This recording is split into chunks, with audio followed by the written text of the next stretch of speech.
Hello artists. So today I'm going to be showing you how to finish your picture that we started in the last class, and this picture is going to be full of dots. Like you are looking up at the sky staring at all these amazing dots. Now it's going to get a little tricky because today is going to be all about tracing and cutting. Yep, that's right folks, we're working on our motor skills. So this is my background paper. I painted it last time. It's full of texture. I also took your photo of you staring into space, and you're going to get that back another time. But you're going to be getting a bunch of scrap paper or paper that people never bothered to finish. You're going to need some circle tracers, a glue stick, scissors, and construction paper crayons. So I'm going to go ahead and take my circle tracer, and I can put it over anywhere on my paper, my scrap paper. When you are circle tracing, again, it'll be scrap paper, so they might not be full, but look for areas that you can go towards the edges. Don't just trace in the middle, because then it makes the whole paper bad. If you trace towards the edges, then I have less cutting and I've saved most of the paper for other artists. So I'm going to go ahead and pick a crayon that will show up on my art. And this, I could even trace the inside to make a smaller circle, huh?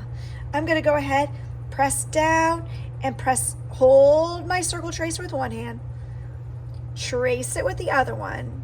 I'm tracing it because it's pushing against the circle. Can I see it? Sure can. All right, everybody, I've got an extra special technique for you today. So around your circle, I'm going to put a bubble. So I'm going to make another circle, tracing my first circle. Sounds silly, huh? All right, now I'm ready to cut it out.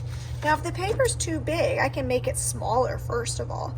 When you cut, hold your scissors pointing away from your body and turn your paper instead. I'm trying to cut right on my bubble.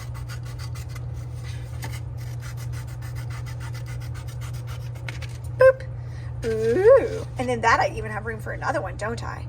So I can pick anywhere on my paper and glue it down. Let's see here, get my glue ready. Ooh, good, this one's been treated well. I twist it up just so a little bit is showing. I glue on the smaller paper, which is my circle, not my bigger paper, which is my background. And I trace the edges going around a few times to make sure it's good and gluey. And I can glue it anywhere. I can even glue it a little bit going off my paper. When you glue things off your paper, that's okay. I'll eventually cut that off for you. It's called cropping. If you want to, you can even use crayons and you could decorate, making more and more bubbles in your bubbles. I got bubbles in my bubbles, people. All right, guys. I could even make a swirly. I'll do a swirly. Boop. All right, I'm going to make another one. This time I'm going to make it inside. I don't want to do it in the middle of my paper. I got plenty of room over here. Pick a crayon that you can see. Trace. Make a bubble around my first circle. And then try and cut it out. Turn your paper, not your scissors. If you want to cut your paper to make it a smaller piece, that's okay too. Little scraps we're going to recycle. Big scraps we're going to keep for making more circles. Okay. All right, I'm ready to glue. Should I put glue on the big paper or the little paper? That's right. I knew you said the little paper. Glue it up. And then I could put it anywhere on my paper. I can even have it overlapping. Overlapping is a good thing to do in art. It means one circle is going a little bit over the other one.